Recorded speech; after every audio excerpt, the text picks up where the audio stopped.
There's a bigger dream waiting for you, just waiting for you to step into it. Everything you try to do is already done. So when I figured that out, what I'm putting out is what's coming back. Let me get real clear about what it is I'm putting out. Real clear. So I read a book about 1989 called Seed of the Soul. And in that book, Gary Zukav talked about the laws of karma, of the laws of cause and effect, the third law of motion.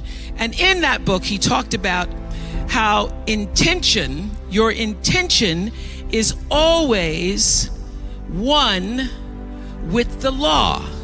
Meaning, before you even think about a thing, you have an intention for the thing. And that the intention is going to determine the outcome. That's why the same people can go to the same church service and somebody walk down the aisle just to be seen to put some money in the church, and somebody else who just goes and just has a little bit to offer. The intention with which you give, the intention with which you serve determines the outcome. So when I figured that out, I went, whoa. I changed everything I did on my show. I called in the producers and I said, from this day forward, I will no longer be speaking to the KKK. I will no longer be speaking to people who are fighting each other in a way that it is damaging to the character of myself and other people who watch. From this day forward, I am only going to do intentional television. So it is my intention to fulfill the dream of the Creator. It is my intention to live to the highest calling and be pressed to the mark of the highest calling that I have come to do.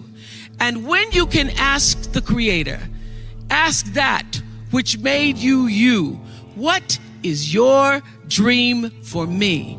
I guarantee you, instead of you trying to define the dream, what is your dream for me? If you're able to lean into the dream that the universe and all the forces of light and love and power and grace by all the names that we call God has for you, nobody can touch you. Every single day, I would have a pre-show meeting and have the producers come in and state to me, what is your intention?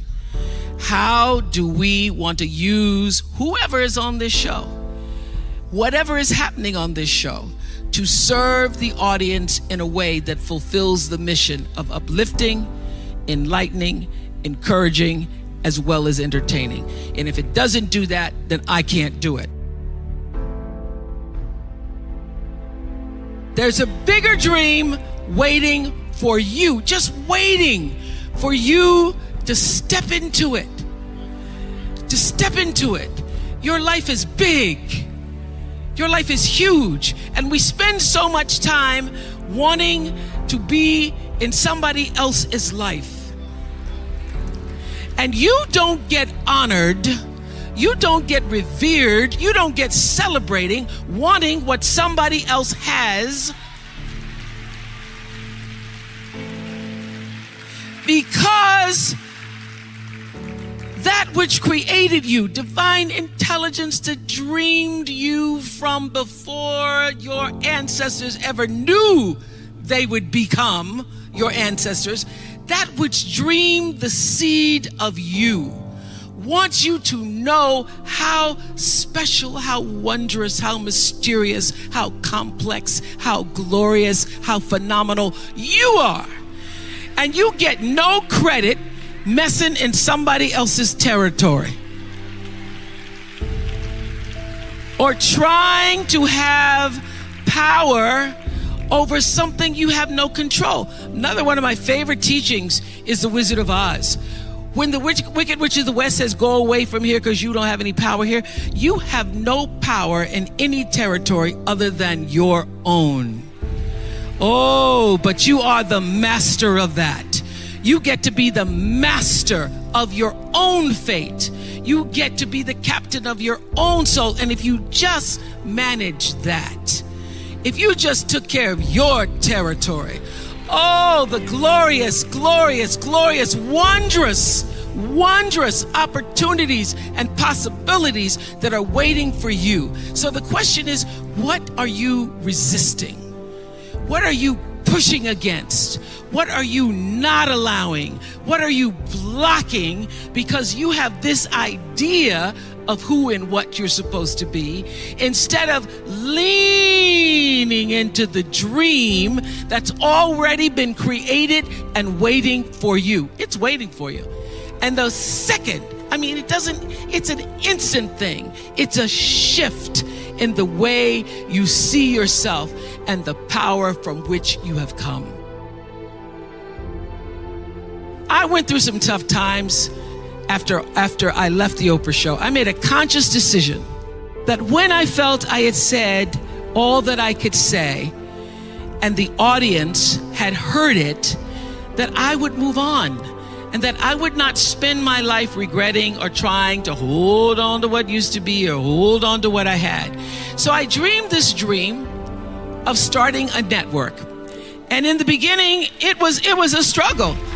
It was a struggle because honest to goodness, I did not know what I was doing. I was trying to figure it out. I thought that the Oprah show audience would follow us to OWN. And then I realized y'all didn't have cable.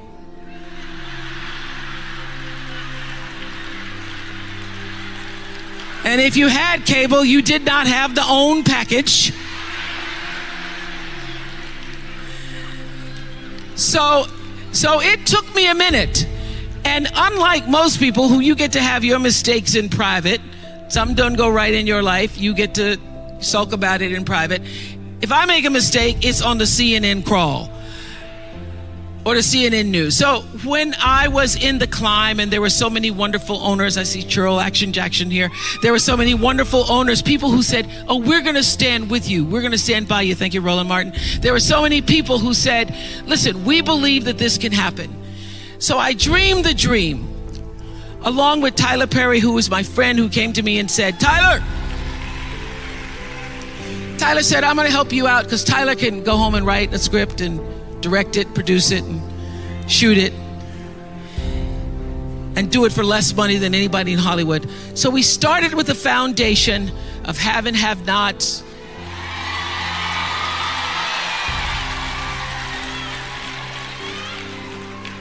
If loving you is wrong, love thy neighbor, Mama Hattie. And then I started to dream another dream about scripted television, because in the beginning I was told you couldn't do it. You couldn't do it, didn't have enough money to do it. And I dreamed the dream.